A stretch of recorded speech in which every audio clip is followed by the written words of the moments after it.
Добар ден, почитувани, ова е најновата телма Амбуланта. Цин е важен и во денешно време со причина, често присутен поим, опишува одредени промени на грлото на матката. Во денешната емисија ќе добиете информации за поврзаноста на овие промени на грлото на матката со ХПВ вирусите и со карциномот на грлото на матката, на каков начин се третираат. Се за цин 1, цин 2 и цин 3 од разговорот со денешната гостинка, доктор Лиљана Кочовска-Мараш, гинеколог акушер, доктор на медицински науки, која живее и работи во Шведска.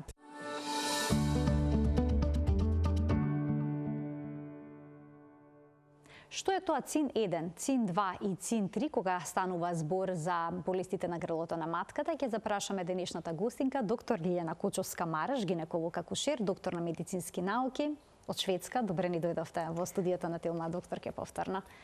Добре ве најдов, навистина ми е задоволство и чест што присуствувам уште еднаш во емисијата. Минатиот пат имавме многу убава дискусија и предпоставувам или верувам дека и денес така ќе биде. Така, денеска ќе обработиме еден друг сегмент од темата карцином на грло на матка и преканцерози. Инаку вие долго време работевте на Каролинска. Во Шведска, каде сте сега? Јас моментално, значи уште оваа недела сум во приватниот сектор. Од понеделник превземам шефовска позиција на клиниката за гинекологија во Универзитетската болница во Дандарид, каде што имаме и следење предканцерозни промени, лекување на микроинвазивен канцер и имаме и бременности во таа клиника. Јас ќе бидам задолжена за гинеколошки оддел како шеф на клиника за гинекологија и оперативна дејност. Честитки ви посакувам голем успех во работата. Жените често добиваат диагноза цин, која што е поделена во 3 степени. Цин 1, цин 2, цин 3. Па што представува цин и што значи оваа градација? Градацијата е хистолошка. Знаете, патологот, колегата кој што работи со микроскоп и го гледа наодот на клетките, значи брисот, цитологијата, како и хистологијата која ќе земеме ткиво од грлото на матката. Значи, таа диагноза е од патологот. Не патолошка, но е колегите од патологија градираат според промената на клетката. И најблагите промени на клеточниот слој, на површината на грлото на матката, ги нарекуваме цин 1. Тие можат и да одат во регрес, значи да се нормализираат, оглавно кај млади жени, меѓутоа и кај жени после 40-тата година. Додека цин 2 значи умерена промена. И тоа зависи од јадрото и од цитоплазмата, како се променети. Додека цин 3 тоа не е канцер, се уште предканцерозна промена, меѓутоа тоа се веќе посериозни промени во јадрото и цитоплазмата. Ниту една од овие промени не е канцер. Тоа е многу битно да се знае и многу бавно се развива во канцер. Значи, тоа е преканцерозна промена. Тоа е преканцерозна промена. Значи, промена што може да премине во канцер. Така е. Но бавно се развива, како што споменавте. Што значи тоа бавно? Колку бавно? Знаете, зависи од типот на вирусот, меѓутоа дури најагресивните вируси, оние што ние ги нарекуваме најагресивни онкогени типови, 16, 18 и 45, зборувам за ХПВ, кој што ни е одговорен во 99% од случаи за предизвикување на овие предканцерозни промени. Колку години се потребни да речеме од цин 1? Има различни студии, тоа се студии на обсервација, да речеме. Тие покажуваат една бројка 15, дури 20 години може да се случи.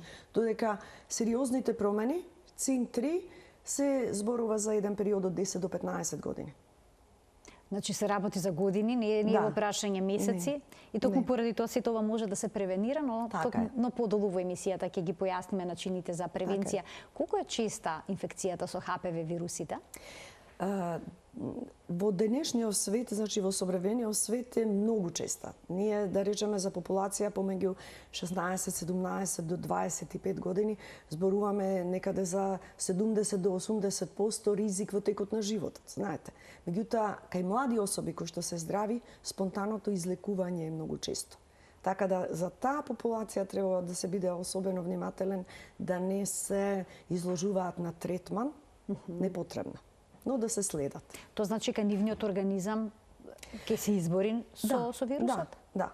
може да се избори со вирусот и постојат зависно од студии, еве направена е пред неколку години ми се чини на мета-анализа, значи огромен број на студии се споредени. CIN-1 да речеме може да потполно да регредира, значи да се нормализира слузницата кај младата популација во случај помеѓу 60 до 80% во рок од 2 години. Знаете. Така да кај таа популација многу треба да се биде внимателен да не се направи диагностика што overdiagnosed и да ги третираме, да направиме конизација која што може да биде ризик за пациентката и тоа ќе зборуваме подоцна. Така може да остави последици. Кажете ми, дали сите од нас во животот ќе дојдеме во контакт со HPV вирусот? Зависи, знаете, ризикот за тоа зависи и првенствено од бројот на партнери, зависи од имунолошкиот систем. Сите студии буквално покажуваат дека пушењето го намалува и локалниот имунитет во слузницата и пушачите се склони кон рецидив, значи да ви се повтори. Зошто од бројот на партнери? Затоа што тоа е инфекција која се пренесува со сексуален однос. Австралија е на пат да го прекине, да го прекине ланецот на пренесување затоа што од поодамна и момчињата се вакцинираат. Во Шведска, со Гардасил, со вакцина против HPV.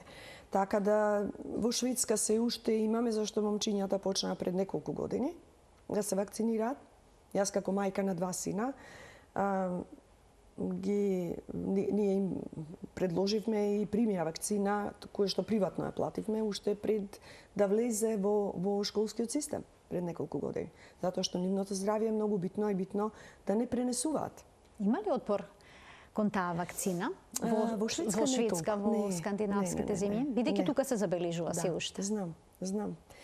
Колегите ми кажувале, особено професорот Горан Димитров, со кој што сме колеги и пријатели од студентски денови. Тој е прилично заангажиран и добив информација дека е тешко, дека постои еден вид отпор.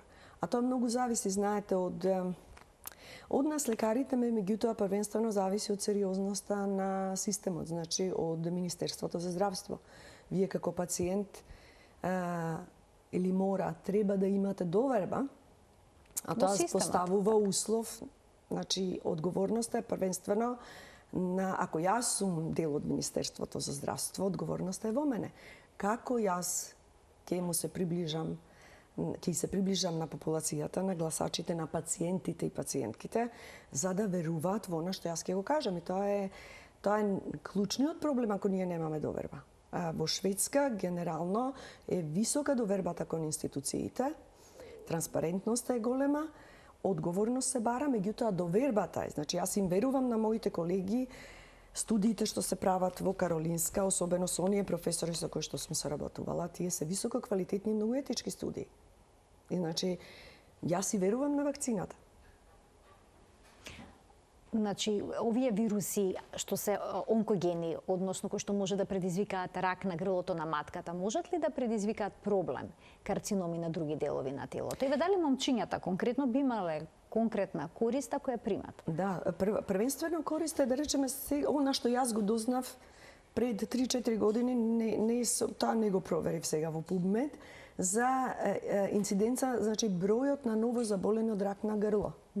Знаете, еве, Майкл Даглас е пример. Колегите кои што се занимаваат со онкологија на грло уво нос ни посочија дека забележуваат се помлади пациенти во таа категорија новозаболени. Порано тоа беше ракот на грлото, беше воглавно рак на постарата популација после 75 годишна возраст. Сега им се јавуваат луѓе 50 па и 45 годишни. Затоа што контактите, сексуалните контакти и се променија. Имате да речеме орален секс преку кој што се или анален исто така, а слузниците се многу нежни. Така да момчињата, вашето прашање беше дали момчињата за нивното здравје ќе биде корисно. Апсолутно. Како првенствена заштита за нив и второ, пренесување на женската популација. Кога некој ќе дојде во контакт со HPV вирусот, од што зависи дали ќе развие симптоми некакви, односно дали ќе се развијат преканцерози кај него или не? Да, знаете, зависи од прво зависи од агресивноста на вирусот. Поделени се значи на високо онкогени, тоа е овие познати 16, 18 и 45. Потоа имате средно онкогени, тоа се типови 31, 33, 52, 58 и ниско онкогени вируси, кои што во главно може да предизвикаат или атипични промени или лесни промени. Меѓутоа, зависи од агресивноста на вирусот и најчесто во комбинација со имунолошкиот систем, бројот на партнери, дали имате некоја друга инфекција, да речеме кламидија или гонореја, затоа што го намалува имунитетот локалниот. Дали вие имате некој имунолошко заболување, како улцерозен колит, да речеме, каде што вие испровоциран имунолошкиот систем да е ослабен. Вие може би примате имуносупресивна терапија. Така да тоа зависи исто. Дали ќе се развие.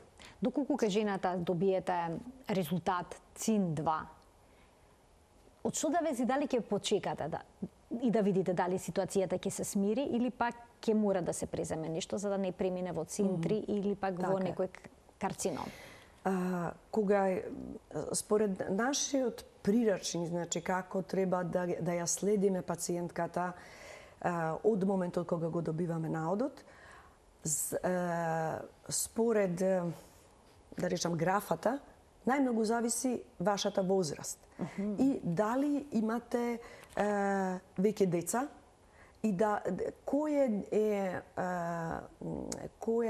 каква е лезијата. Дали е ЦИН-2 или ЦИН-3 кај особа која што е помлада од 25 години.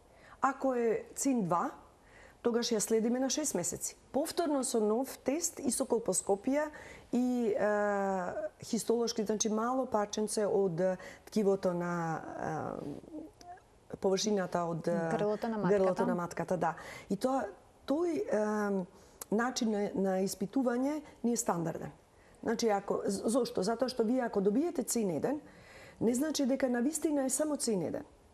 Треба да направиме барем уште еден преглед после неколку месеци со цитолошки наод и ако се повтори да земеме и од други места? Да земеме хистолошки примерок. Зашто цитологијата, ПАП, тоа ви е само од површината. Значи тоа не е ткиво, парченце на ткиво. Колпоскопијата е таа која ви овозможува да видите од кога ќе ја премачкате со киселина и со јод површината на грлото на матката, кои делови ви отстапуваат од она што ние сме обучени да го сметаме за нормално. Значи, искусното око на лекарот всушност со колпоскопија веднаш може да забележи каде се случиле промените. Апсолутно. Имаме и градација, значи она што го нарекуваме sweet score, поени колку отстапува од нормалата, каква е промената на бојата, да речеме, после од кога ќе го намачкаме со киселина, дали има промена во крвните садови, каков е типот на крвните садови промени. Сето тоа се бодира, има бодови. Значи, ако имаме една висина од 7, 8, 9, тоа значи за искусното око на колпоскопистот дека постои лезија ЦИН-3 која што би требало да се отстрани со конизација.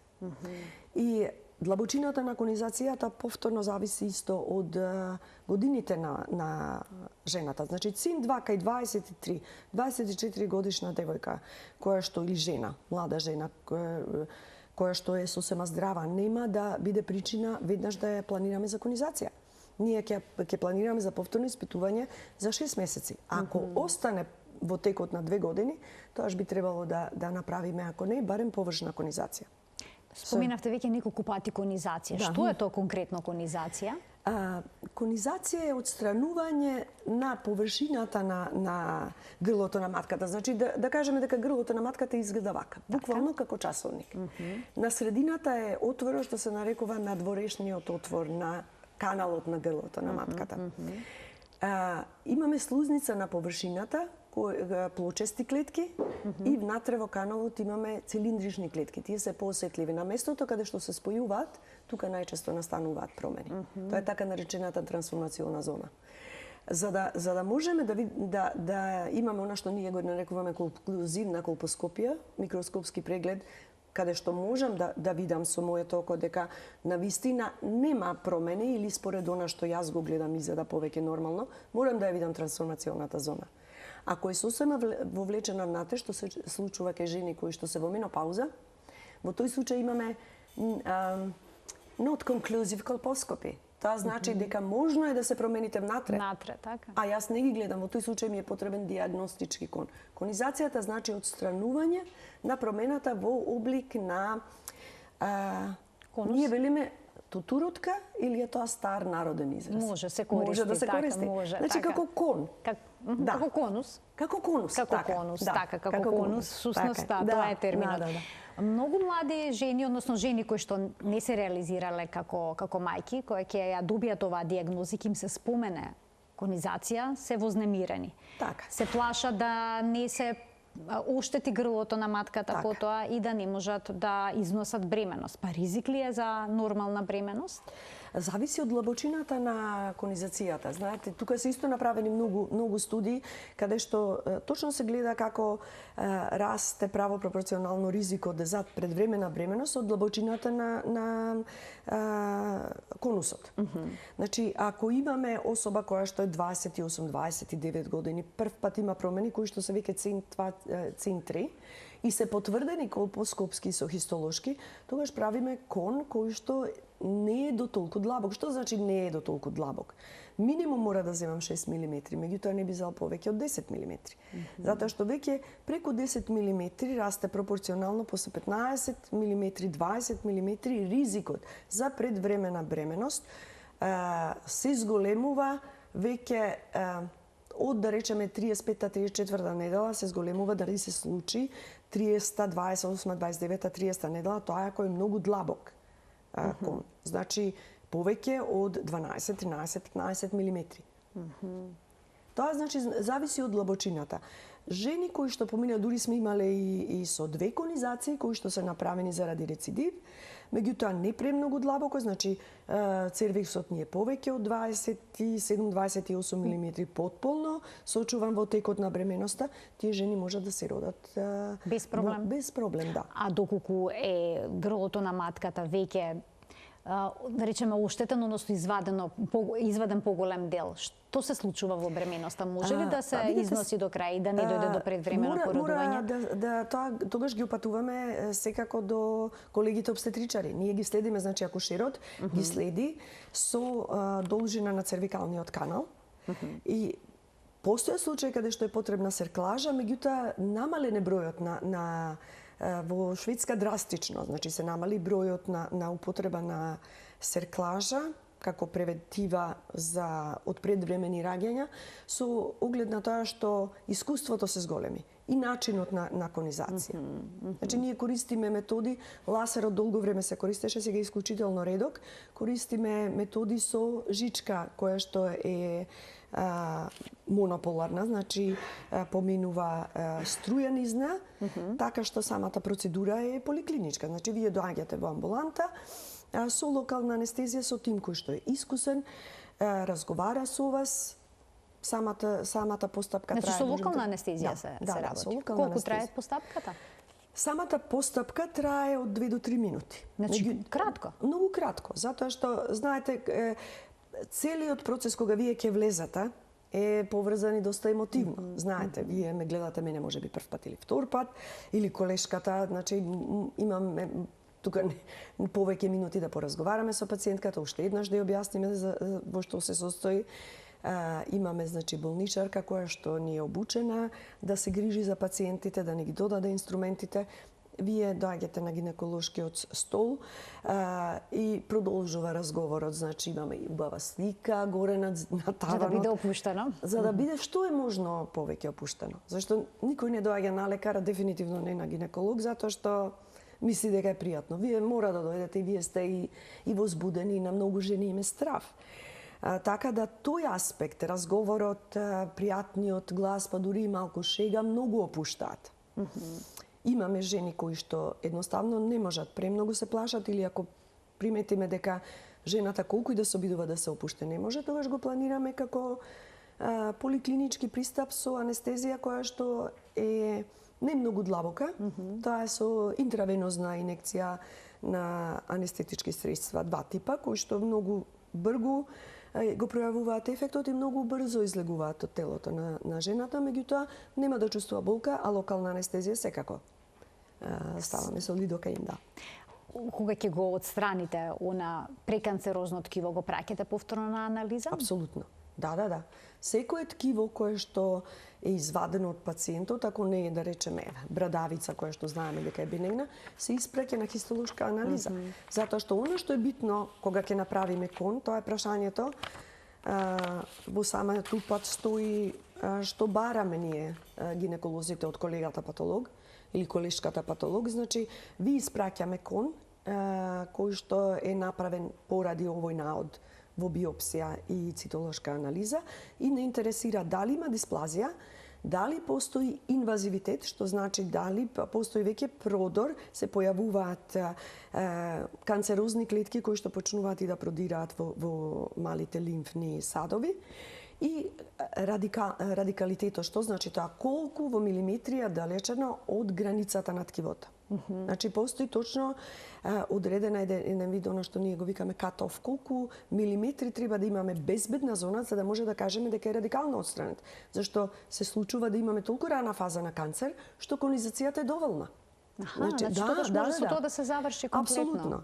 Меѓутоа, бидејќи е централизирано сега за канцер, одлично што ги праќам, ние имаме 6 центри за канцер, Каролинска беше едниот, Упсала беше другиот, каде што работев повеќе години, и таму ни доаѓа, да речеме, упати од колеги кои што извршиле конизација. Првиот патолог ни јавува дека се јавува инвазивитет овде или е многу висок е собнежот дека имаме инвазивитет. И тогаш го праќаме или во Каролинска или во Упсала за на конференција на која што присуствуваат патолог кој што е обучен специфично за гинеколошки канцер, рентгенолог, канцер хирург и канцер онколог, гинеколошки канцер онколог, така да на таа конференција се дискутира дали е навистина инвазивитет или е само малку можеби недостигна искуство или ќе го дефинираме како центри кој што е радикално осранет, или да, ова е микроинвазивен канцер, меѓутоа има одлична маргинала, не граница, минимален, значи, да, помалку е да речеме од 3 мм и границата од ткивото што сум го отстранила е безбедна. Така да жената потоа доаѓа на продолжени прегледи кај нас, значи во предканцерозниот дел, превентивниот дел. Ќе ги вклучиме и гледачите од овој момент. Почитувани, ќе можете да поставувате прашања во денешната Телма амбуланта. Телефонскиот број ќе биде испишан на екранот. Се што ви интересира поврзано со предканцерозните промени, можете да се јавите и да го дознаете во денешната емисија. Докторке, веќе споминавте дека се прави на ваков начин конизацијата, на брз начин, без премногу компликации. Која е разликата во споредба со конизацијата со ножот, со хируршки нож? Тој процес е поврзан со повеќе... Само се извинувам, пред да ни одговорите, да го вклучиме гледачот, да му дадеме предност, бидејќи ќе треба да почека додека се објасни, ќе има детално појаснување за ова што ве прашав. Добар ден. Ало? Во програма сте, повелете. Ало, добар ден. Повелете. Поздрав до докторката и до вас. Благодарам. Марија, и сакав едно прашање да ја поставаме на докторката. Како е можно папилом на грлото во устата да добие девојче од 11 години? Се оперираше пред 3-4 месеци и на испитувањето се покажа тип 6.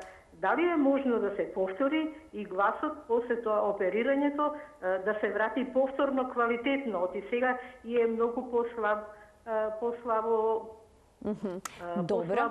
гласот.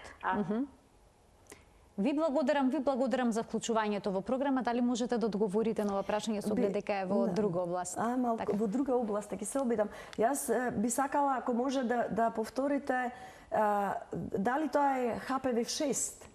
HPV, да, HPV 6, ХПВ тип 6, али во грлото, во устата се појави на девојче од 11 години. А беше продаден материјалот и на хистопатолошкиот наод и гласи: микроскопскиот преглед покажа дека фрагментите потекнуваат од кератотичен папилом без дисплатични промени, а субептијалното има едем на стромата, хиперплазија на серомуцозните жлезди и средно обемен инфламаторен инфилтрат од лимфот. Так, добро, ви благодарам за вклучувањето во програма. Да, тоа е, знаете, тоа е кондилом. Тоа тоа е тип на вирус кој што не предизвикува канцер. Тоа го третираат колегите, значи, на уво, нос и грло. Мислам дека е најдобро да разговарате со нив, девојчето е мало. Ми рековте дека со гласните жици има проблем, така? Така, повеќе гледачката не е на линија, но би требало да се обрати очигледно на на оториноларингологија. Затоа што може да исчезне, меѓутоа може и да перзистира, но не преминува во канцер. Тоа е добрата вирус, страна на тој тип на вирус. Значи на ХПВ 6 и 11 тие предизвикуваат кондилом и во гениталните органи и во устата може да предизвикаат, меѓутоа не преминуваат во канцер. Ако немате некој друго имунолошко компрометирачко заболување, меѓутоа тогаш имате други фактори, но не вирусот. Значи само одреден тип на ХПВ вируси кои што се онкогени, односно носат таков потенцијал да предизвикаат канцер, може да доведат до ваков проблем. Ве прашав пред малку која е разликата помеѓу конизацијата со хируршки нож и посовремените методи на конизација. И од што зависи кај одредена пациентка со што ќе се пристапи? Видете, јас искрено не знам зошто би се применувал методот со нож, затоа што е инвазивен, крварите многу, пациентките се примени на болничко лекување од 2 до 4 дена, така разбрав од колегите во болницата во Битола. И ризикот за инфекција е поголем. Можноста вие да предвидите колку длабоко ќе отидете со ножот е исто помала. Зависи од искуството. Меѓутоа, имате покачен ризик да ви се јави инсуфициенција, значи слабост на грлото на матката во текот на бременост и да мора да направите серклажа. Значи, разликата е за пациентката е огромна, затоа што пациентката може или да дојде во амбуланта и да си отиде, значи, после 45 минути дома, или ако дојде со анестезија генерална, која што трае максимално 5 минути, си оди после саат време дома, немате трошоци за здравството. Значи, тие денови што вие лежите на гинекологија, тоа може да се искористи за пациентка на која што е потребна операција, да речеме да се извади матка или циста или некои други посериозни заболувања. И она што јас сметам дека е најважно секако, како и инсуфициенција на слабоста на грлото на матката во текот на бременоста, ризикот за инфекција. Ви имате ризик за инфекција поголем ако крварите и ако имате инвазивно со нож. Така да тоа за мене навистина изненадувачки ако се применува се уште, во болницата во Битола се применуваше. Така да затоа и ја дониравме оваа опрема за конизација со жички сега скоро минатата недела со ротари од И сега всушност ке може да се изведува брзо и прилично едноставно како што појаснивте. Така е. Брзо, едноставно и пациентката не мора да оди во приватна болница да плаќаме. Разбирате, вие веќе плаќате од вашиот данок за здравствено осигурување, што значи дека Ова е огромна предност. Огромна предност е, значи, за пациентката првенствено, за лекарите исто, затоа што вие минимално инвазивно и помагате на жената со минимален ризик за крварење, со минимален престој во болницата, а за општеството, значи за буџетот на здравство е огромна предност.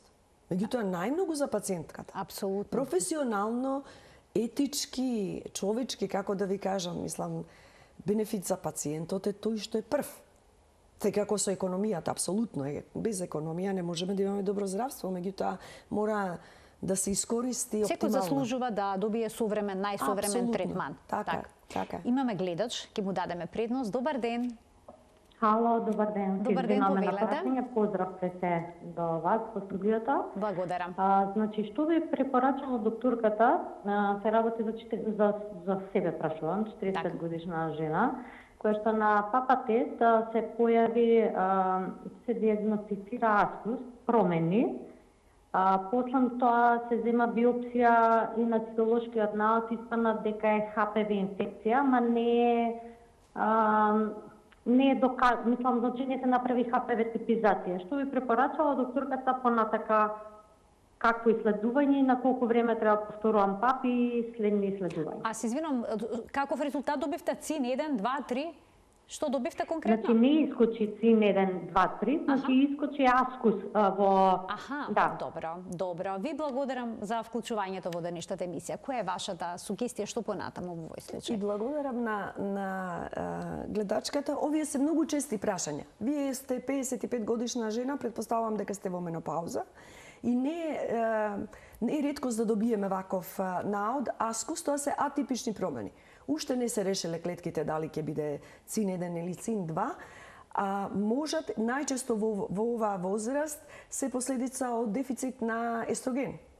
Јас не знам дали вие земате локален естроген, тоа е слаб,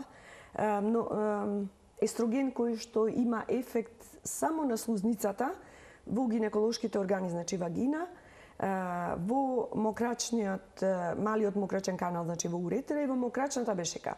2 пати неделно го земате како таблетка или крем.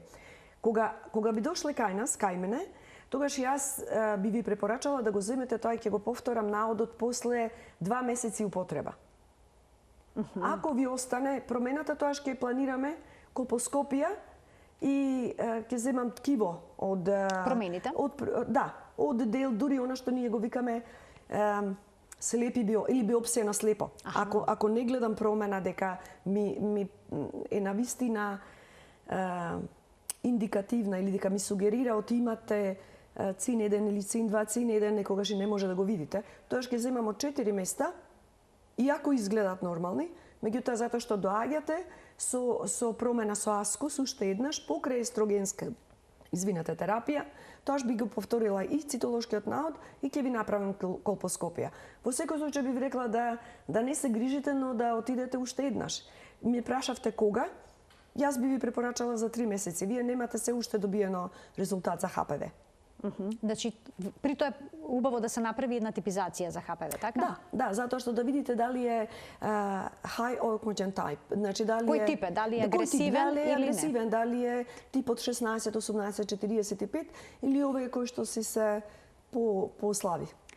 Еве веќе спомена гледачката дека имала некакви промени во клетките на ПАП тестот, кои што може, појаснивте, да се јават поради процесот на менопауза. Дали некогаш и некоја кандида, значи некоја гливична инфекција, габична инфекција или пак бактериски, исто така може да дадат промени кои што наликуваат на ЦИН 1? Да, може. И затоа кога доаѓате на преглед, мора да исклучиме дали е бактериска вагиноза, значи дали е пореметување во флората, во нормалната бактериска флора, каде што една би доминирала и го дава оној непријатен мирис. И тоа треба да се лекува, тоа е со вагиналети.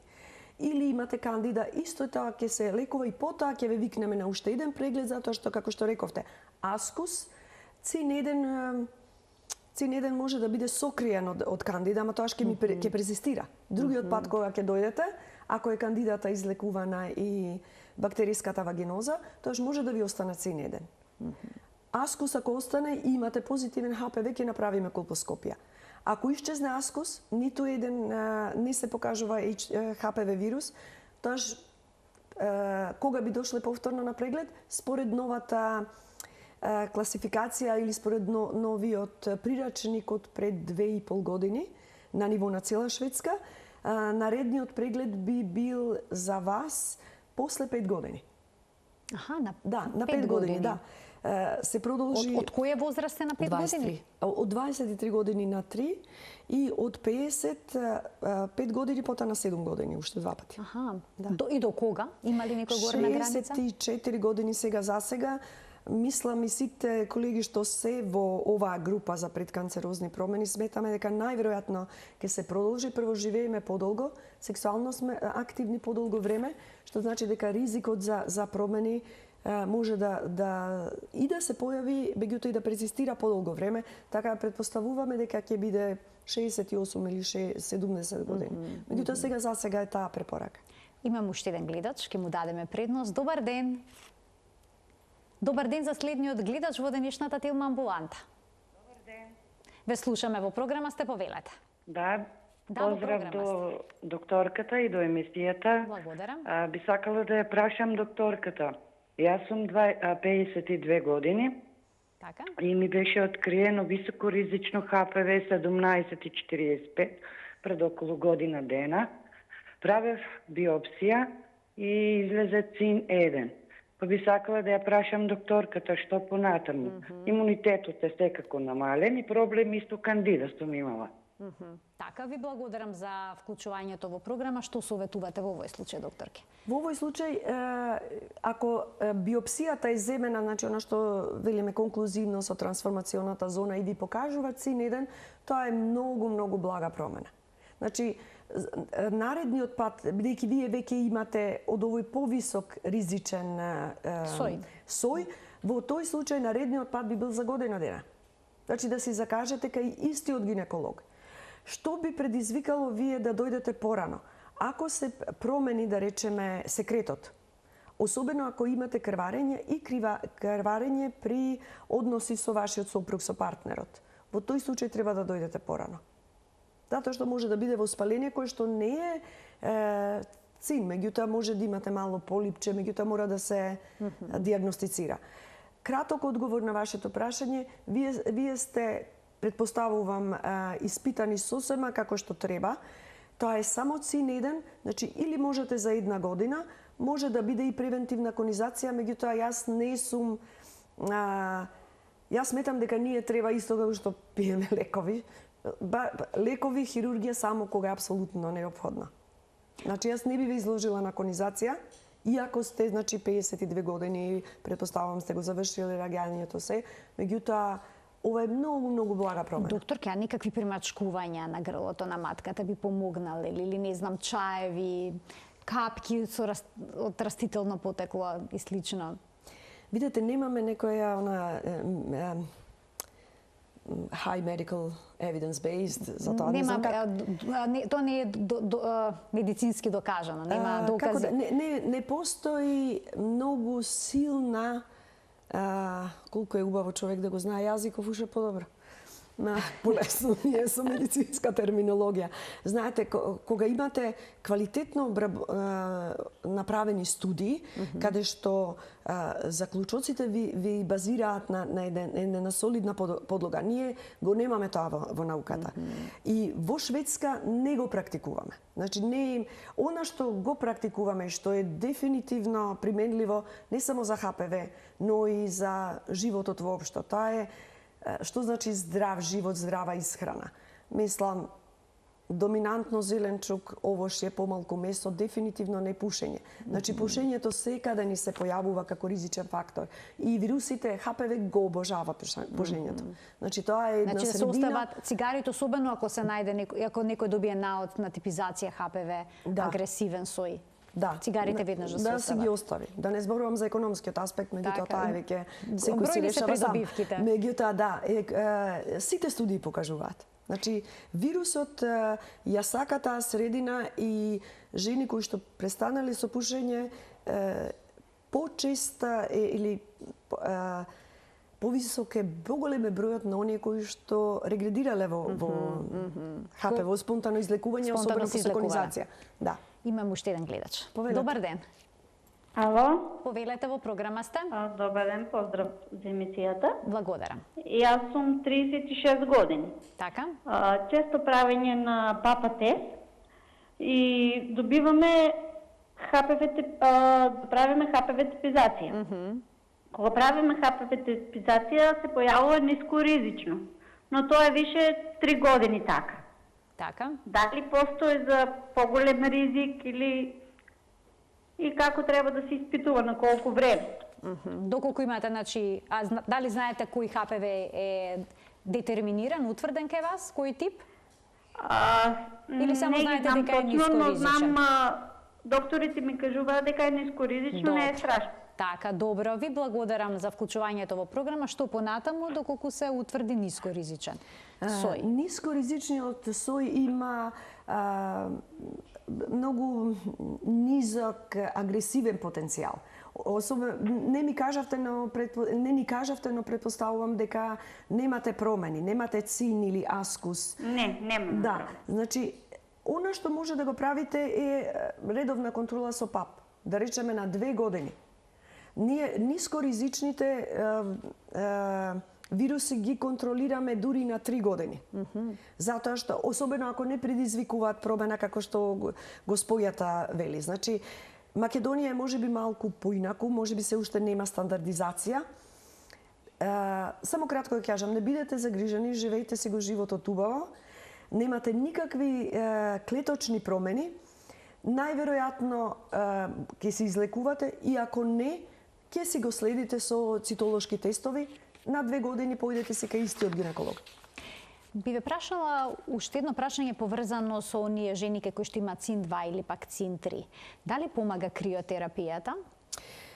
Криотерапија, тоа е значи со ниска температура замрзнување. и замрзнување на ткивото. Повеќе кај ЦИН-1 ние во Шведска ја откажавме, мислам, последниве, веќе од некаде втората половина на 90-тите, затоа што рецидивот, повторно појавување на клеточни промени се појавува почесто, затоа што е само на површина. Така да ЦИН-2, ЦИН-3 не. Што значи ЦИН-2 или ЦИН-3 во бременост? И дали треба да се направи ваква анализа, ПАП тест, во текот на бременоста кај жената, доколку гинекологот се сомнева во некаков проблем? До 12-14 недела клетките не се дотолку променети поради бременоста да не можат да се толкуваат адекватно како кај жена која што не е бремена. Значи, до 12 недела, ако не сте биле на ПАП тест, не е земен последниве 3 години, го препорачуваме, вие се добивате покана. Ако се открие... Не е ризично, со оглед на тоа дека жената е Не е бремена? ризично. ПАП тестот воопшто не е. А се зема од грлото на Да, од матката. површината. Так. Знаете, цитологијата, Секретот, всушност. секретот, така е. Од површината земате со стапче, со шпатула, нели? И малку со четкичка, оваа четкичка што ви е покажана, од каналот, но не одите длабоко. Каналот е помеѓу 3,5 до 4 сантиметри долг. Ако ви покаже дека има ЦИН-2 или ЦИН-3, тогаш ја испраќаме еве сега кај нас во Дандерит во текот на бременоста и правиме колпоскопија.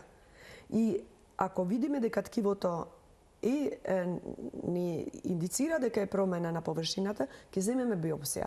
Обично повеќе крвариме кога сме бремени, меѓутоа не предизвикува предбремено раѓање.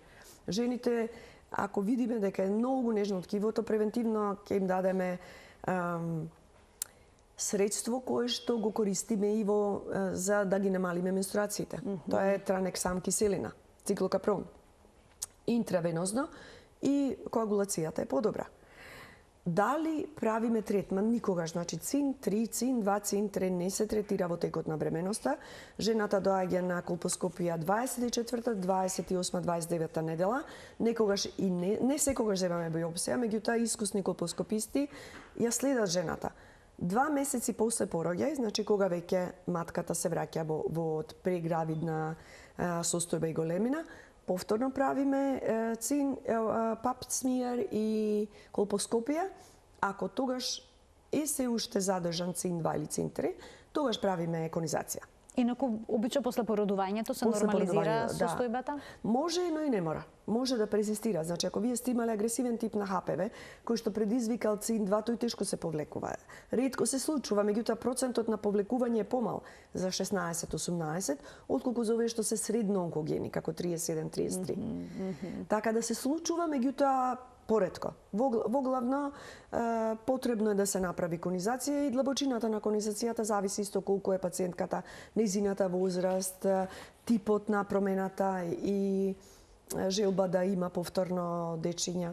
Така да операција во текот на бременост тоа се прави единствено ако се диагностицира канцер и во тој случај гледаме да ја продолжиме бременоста, да може бебето да биде по-издржливо кога ќе дојде на свет.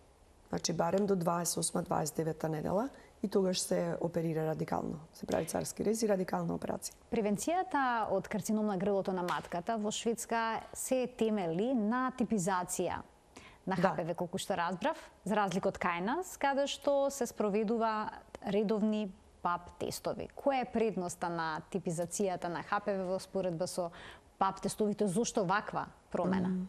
Знаете, и во Шведска долго време беше, кога вие ме викнавте, ме поканивте да бидам гостинка во вашата емисија, тогаш се уште не само што излезе новата програма, каде што се препорачува ние да правиме типизација првенствено.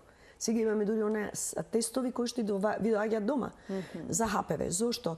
Тестовите се покажаа многу поспецифични за ХПВ отколку за ПАП тестот. И ако е индикацијата таа дека имате присуство на ХПВ, тогаш задолжително ве викаме на гинеколог, кај гинеколог за да направиме уште еден ПАП и колпоскопија со биопсија. Така да нас лекарите не загрижува. Прашањето се постава, но ако мене ми е пациентката негативна во овој момент, меѓутоа ако пациентката има подолго време промена на секретот или крвари при односи, кој е ризикот да ја пропуштиме, да не ни дојде, а има можеби тип оној 1% канцер кој што не е зависен од HPV. И многу е битно да се информира пациентката, да знае дека не значи ХПВ е негативен, одлично, не мора да отидам на гинеколог, па наредниот пат за неколку години, меѓутоа да се внимава на симптомите. Така, на симптомите. Доктор, ке ви благодарам многу за вашето денешно гостување во Тилма амбуланта. Еве го искористивме вашиот престој во Скопје за уште едно интервју. Утре заминувате за Шведска. Утре заминувам, да. Ви посакувам среќен пат и се гледаме повторно кога ќе дојдете во Македонија. Ви благодарам многу. Ми беше чест, навистина и задоволство. Благодарам на гледачите што се јавија и се гледаме повторно кога ќе дојдам во Македонија или во Стокхолм. Секако, зашто да не? Зашто да не? Почитувани, ова беше се во денешната Тилма амбуланта. Ви благодарам за вниманието со кое што не следевте. Ви посакувам пријатен ден.